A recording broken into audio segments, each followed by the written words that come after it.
মঙ্গলবার সন্ধ্যা থেকে রাত পর্যন্ত কি করেছি আজকের এই ব্লগে আপনাদের সাথে শেয়ার করব। আসসালামু আলাইকুম, কেমন আছেন? আশা করি সবাই অনেক ভালো আছেন। আমিও আলহামদুলিল্লাহ অনেক ভালো আছি। সন্ধ্যায় আমার একটা পার্সেল এসেছে। অনলাইনে আমি প্রোডাক্ট অর্ডার করেছিলাম, তো সেটা এসেছে। তো তার আগে চিন্তা করলাম যে আগে ডাইনিং টেবিলটা একটু ক্লিন করে নিই। ডাইনিং টেবিলটার ম্যাটটা হলো ময়লা হয়ে গিয়েছে, তাই সেটা আমি একটু চেঞ্জ করে ফেললাম।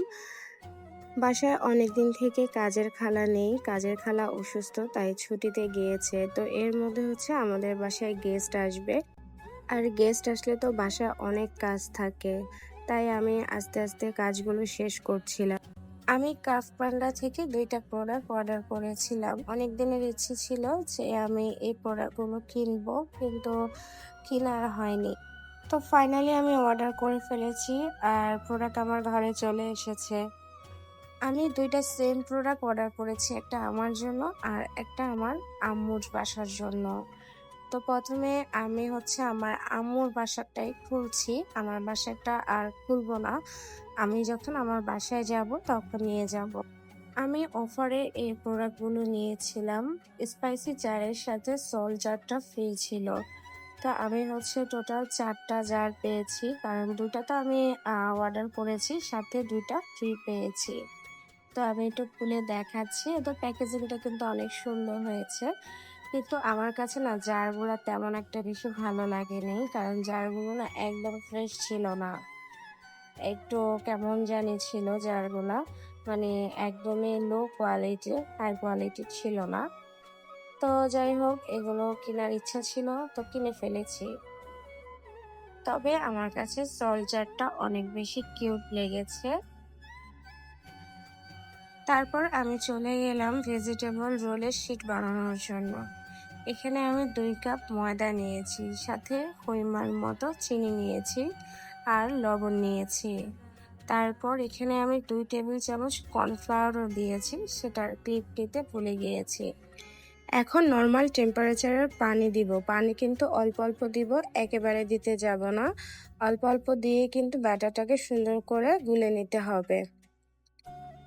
এখন আমি অন্য একটা বাটিতে একটা ডিম ভেঙে নিচ্ছি, ডিমটাকে ফেটে নিব, সাথে সামান্য একটু লবণ দিয়ে দিব, আর গোলমরিচের গুঁড়া দিব।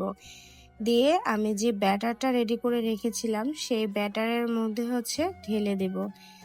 আপনারা চাইলে আগে ডিমটা দিতে পারেন, তবে আমি পরে দিয়েছি। আগে আমি ব্যাটারটা রেডি করে নিয়েছি, তারপর আমি ডিমটা দিচ্ছি।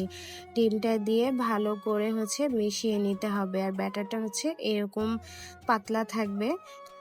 তারপর এর মধ্যে আমি 2টা স্লাইস লেবুর রস দিয়ে দিচ্ছি, মানে 1 টেবিল চামচের মতো লেবুর রস দিলেই হবে, যেন ডিমের গন্ধটা না আসে। যেহেতু কাঁচা ডিম দিয়েছি এখানে, তাই ডিমের একটা গন্ধ আছে, ওই গন্ধটা যেন না লাগে।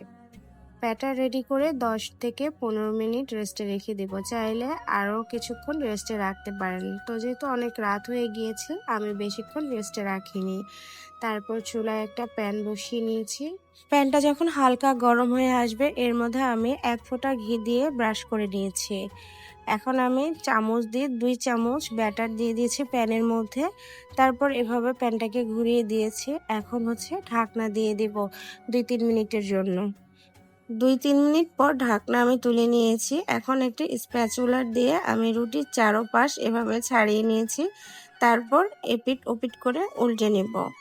তো এইভাবেই কিন্তু আমি প্রতিটা শিট রেডি করে নিয়েছি। সেইমভাবে আমি প্যানের মধ্যে ব্যাটার দিয়ে আরেকটা শিট রেডি করে নিচ্ছি।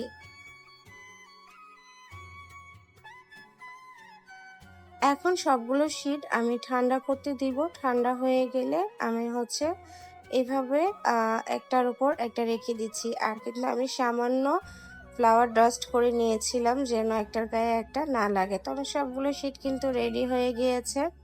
ঠান্ডা করার পর সবগুলো শিট আমি বক্সে এভাবেই রেখে দিব। আপনারা কিন্তু সংরক্ষণও করতে পারেন এভাবে বানিয়ে।